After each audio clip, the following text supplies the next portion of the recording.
Ready to level up your mind? We're the Bookworm Duo, and we're here to make reading fun again. Join us for insightful book summaries Witty banter. and a whole lot of learning. Let's dive in. Today we're taking you deep into David Finkel's American Dreamer, Life in a Divided Country.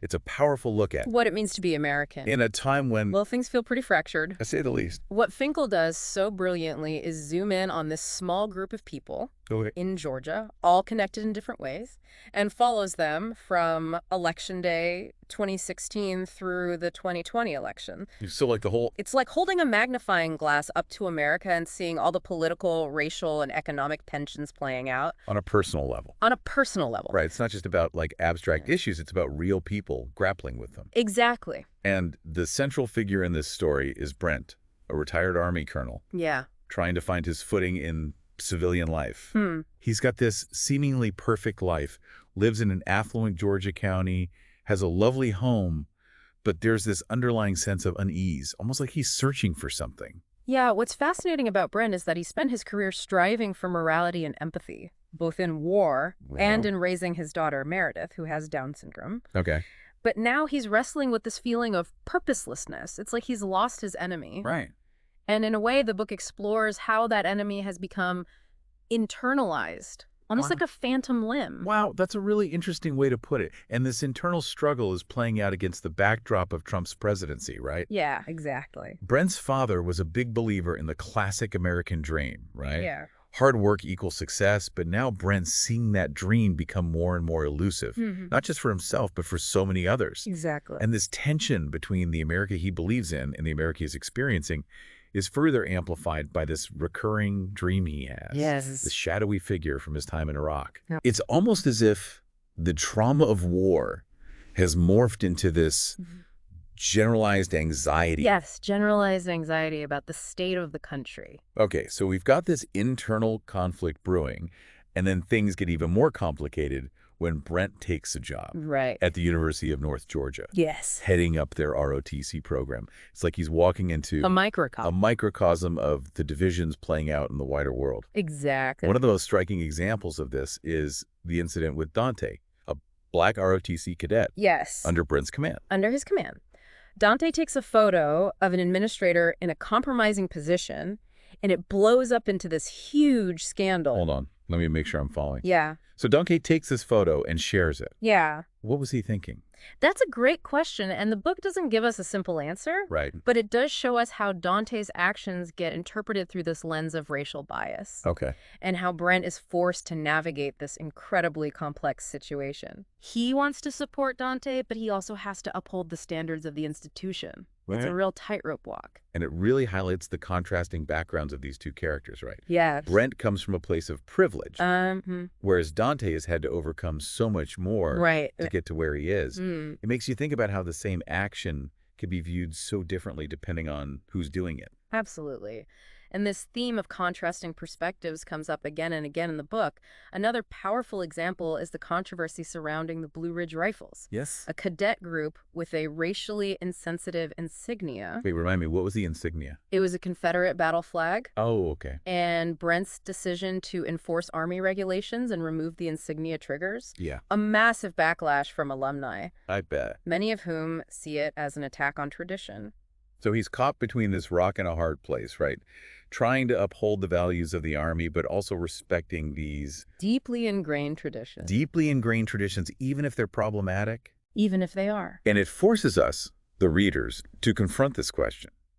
How do we reconcile our desire to honor the past with the need to create a more inclusive future? That's right. It's a question that's playing out all across America, from debates over Confederate monuments to the way we teach history in schools. Yeah, absolutely. And it's not just about symbols, it's about power dynamics and who gets to define the narrative. Absolutely. And this theme of power dynamics is also present in Brent's relationship with Jesse, another cadet under his wing. Okay. Jesse seems like he's on the fast track to success, the quintessential golden boy. Right. Then he gets a DUI, Oh, no. and it throws everything into question.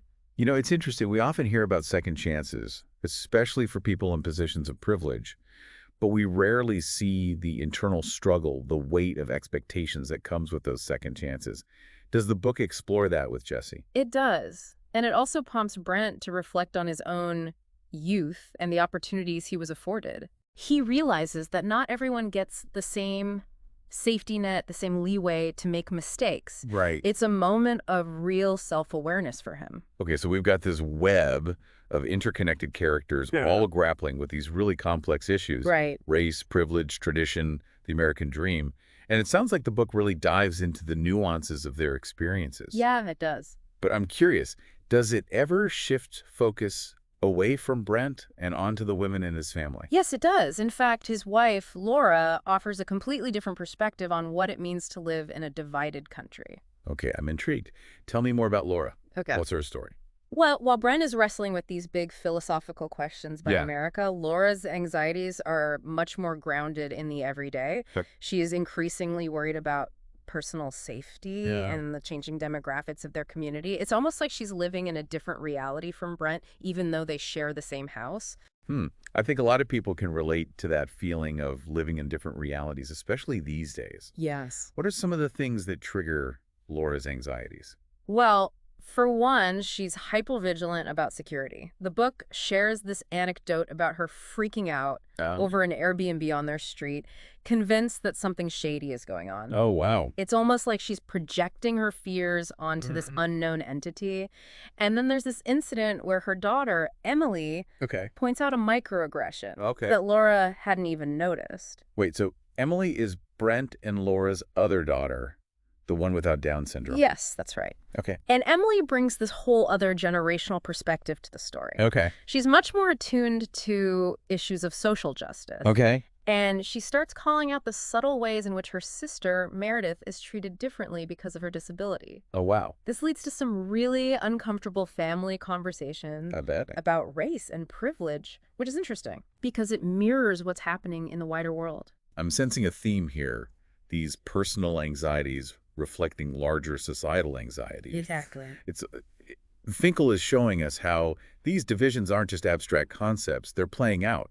In our homes. In our homes, in our families. Exactly. And just as these family dynamics start to get really complex, Brent's job at Geely throws him right into the heart of another controversy. Right. Now, remind me, what is Geely again? Geely is an organization that trains U.S. police officers alongside their counterparts in Israel.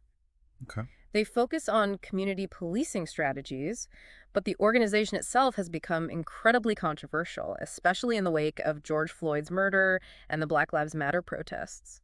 Okay, so we've got this layer of racial tension woven into Brent's work life as well. Yes. How does he handle that? Well, Brent believes in Jai Lee's mission, but he also acknowledges the deep pain and systemic issues behind the protests. So he's caught in this really difficult position, trying to defend the organization while also recognizing the validity of the criticisms against it.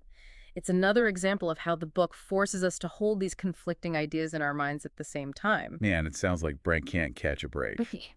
Wherever he turns, there's another layer of conflict, another moral dilemma. Right. It's really starting to feel like that divided country the title talks about. It is, and it gets even more intense when we're introduced to Michael, Brent's neighbor.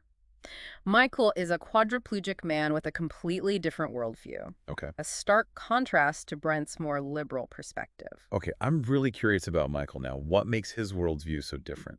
Well, Michael is a devout Christian and a staunch Trump supporter. Okay. He believes that Trump is protecting American values, and he's deeply suspicious of anything that smacks of socialism. So you can imagine the kinds of conversations he and Brent have. Oh, I bet those are some interesting conversations. Do they ever find common ground? Or is it just constant clashing? That's what's so fascinating about their relationship. Despite their profound differences, there's a level of mutual respect there. Yeah. They disagree on almost everything, but they're still able to coexist as neighbors. It's a dynamic you see playing out all over America, right? People with different beliefs trying to navigate this increasingly polarized landscape. Yeah, it's like they're embodying that whole agree to disagree philosophy, but on a much deeper level. Right. They're not just tolerating each other, there's genuine respect there. I'm curious to see how their relationship evolves as the story unfolds. Right. But I think we're getting ahead of ourselves. Before we dive into that, let's take a step back and really explore the impact of the 2020 election on these characters. Great idea. Because that's That's where the book really starts to heat up. Yeah. so to speak. The election becomes this focal point for all the anxieties and tensions that have been simmering beneath the surface. Perfect. We'll pick up there next time. But before we go, Uh, I want to hear what stood out to you most in this first part of the book. What really grabbed your attention? I think what struck me most is how Finkel masterfully weaves together these individual stories Yes. to paint a portrait of a nation at a crossroads. Right. It's not just a book about politics, it's a book about people trying to find their place in a world that feels increasingly uncertain. That's a great point. Yeah. And it makes me even more curious to see how these characters navigate the chaos of the 2020 election. Yeah. But we'll save that for next time. Until then, keep those pages turning. Absolutely. So we left off with the 2020 election looming. Right. And the tension in the book Yeah. starting to feel as thick as Georgia humidity in August. Oh, it really does. It really does feel like the election becomes this pressure cooker for all the anxieties and divisions that have been simmering beneath the surface. Exactly. It's like everyone's holding their breath, waiting to see what's going to happen. Yeah, exactly. And the book does a fantastic job of capturing that sense of anticipation and unease. Right. We see it through the contrasting experiences of Brent and Michael as they approach the election. Brent's grappling with his growing disillusionment Okay. with the country, while Michael's clinging to this unwavering faith in Trump as a savior figure. Yeah. It's like they're living in two completely different realities. It's wild to see how those realities are playing out side by side. Right. Right, like they're neighbors. Yeah. They probably see each other at the mailbox. Exactly. But their hopes and fears for the future of the country are so drastically different. It's a perfect illustration of how polarized America has become. Right. And the book doesn't shy away from showing the impact of that polarization on personal relationships. Yeah. The divide between Brent and Michael grows wider with every passing day. Right. Their conversations becoming more strained, Yeah. their common ground shrinking. That's got to be tough, realizing that even your closest neighbors might see the world in a completely different way. Yeah. It's like you're living in this constant state of low-grade conflict. Exactly. But what about Laura? How's she handling the lead up to the election? Well, Laura's anxieties take on a whole new dimension Right. as she becomes a poll worker. Okay. She witnesses firsthand the passion, the anger, Oh, wow. the deep divides within her own community. Right. It's a sobering experience for her, one that really drives home the stakes of this election. Wow. I can only imagine how intense that must have been. It's one thing to watch the news and see the polls, but to actually see your neighbors lined up to vote, knowing they might be voting for completely opposite things, Right. that's got to be pretty surreal. It is. And it's made even more poignant by the fact that Laura's going through this intense personal grief at the same time. Her mother passes away during this period, Oh, man, that's just heartbreaking. adding a layer of emotional weight to the already charged atmosphere. It's like she's navigating these two major life events simultaneously, Right. both of which are forcing her to confront loss and change in very different ways. Exactly. Okay, so we've got this pressure cooker atmosphere building, personal anxieties bubbling up, and then, bam, the election happens. What's the fallout like for these characters? Well, just like the country itself, Right. the characters' reactions to the election are deeply divided. Okay. Michael's elated, feeling like his vision of America has been validated. Okay. Brent, on the other hand, Yeah. sinks further into disillusionment. Oh, wow. He sees the results as a confirmation of his worst fears about the direction of the country. It's interesting how the book uses the election results to almost amplify those existing divisions. Yeah. Right? It's not like it creates something new. It just throws a spotlight on what was already there. Exactly. But what about Laura? How does she react? Laura's reaction is more nuanced. Okay. She's not necessarily elated or devastated by the results themselves, Right. but she's deeply troubled by the divisiveness, Okay. the anger, the lack of civility that she witnessed during her time as a poll worker. Right. It's a sobering experience, one that really drives home the fragility of American democracy in a way. It sounds like her experience as a poll worker really gave her a front row seat to the breakdown of American democracy in a way. Exactly. It's like she saw the cracks in the foundation firsthand. Exactly. So we've got these three very different reactions to the election, Right. all reflecting different facets of the American experience. Yeah. But the story doesn't end there, right? There's still the aftermath, Exactly. the January 6th insurrection. Right. How does the book handle that? The book handles the aftermath with a sense of urgency and rawness. Okay. It doesn't shy away from showing the impact of the insurrection Yeah. on Brent's psyche. Right. He's already struggling with disillusionment and anxiety, Right. and the events of January 6th push him over the edge. It feels like those events were a breaking point for a lot of people, regardless of their political leanings. It was like this collective trauma that we all experienced in real time. Yeah.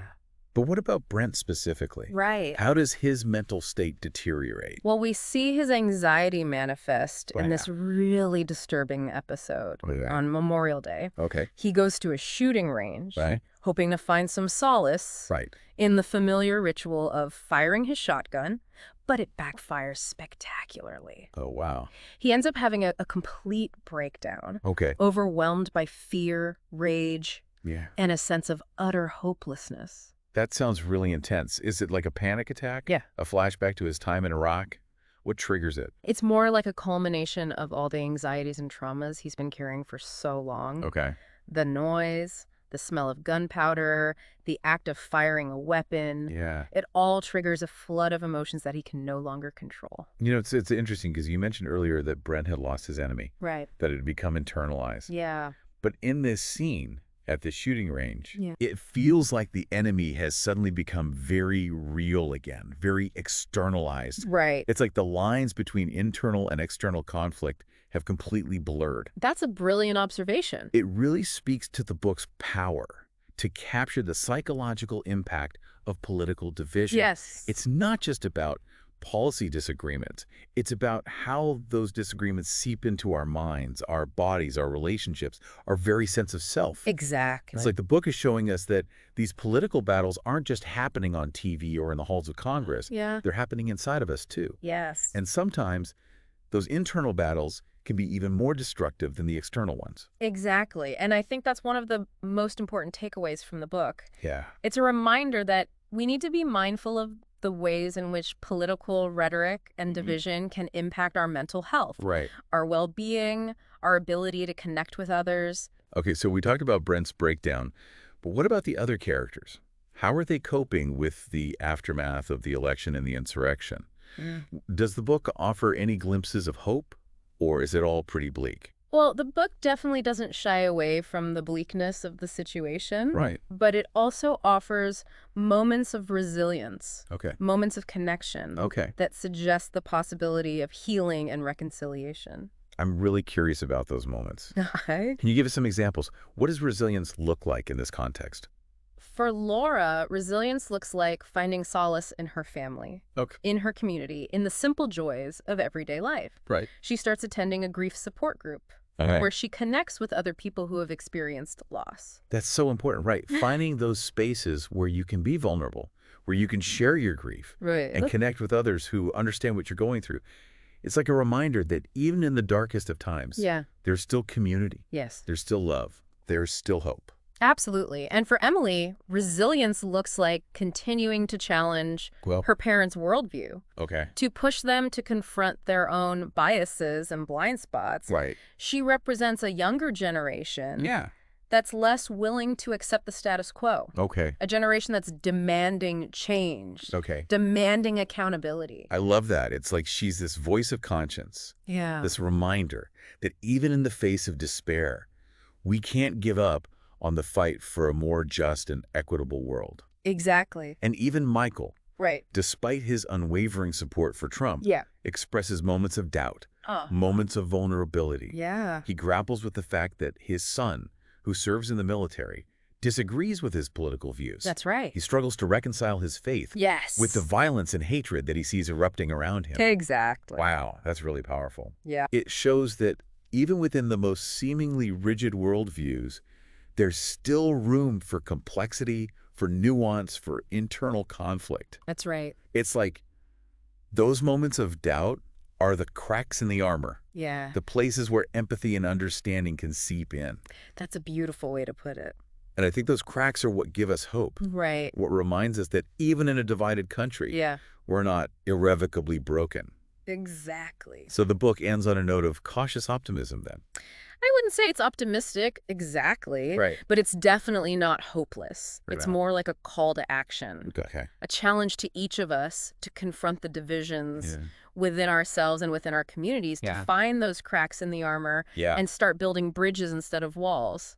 That's a powerful message, and one that feels particularly relevant right now. Yeah, it does. But before we go any further down that rabbit hole, I think it's time to take a quick break. We'll be right back with more of the Bookworm Duo.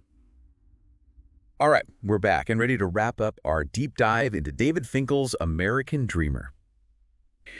As we've been talking, it's really struck me how this book isn't just about one man's journey. Right. It's a reflection of the collective American experience in these turbulent times. Absolutely. It's like Finkel has created this incredibly intricate tapestry, weaving together these individual stories to create a larger narrative about the state of our nation. Right. And what's so powerful is that he doesn't offer any easy answers, any simple solutions. Right. He just presents the complexities of these characters' lives and leaves us to grapple with the questions they raise. It's like he's holding up a mirror to American society, forcing us to confront our own biases, Yeah. our own fears, our own complicity in this growing divide. Right. And that can be uncomfortable, but it's also incredibly important. Right. It's easy to get caught up in the day-to-day chaos of the news cycle, to reduce complex issues to sound bites and partisan talking points. Right. But this book forces us to slow down, to really listen to the voices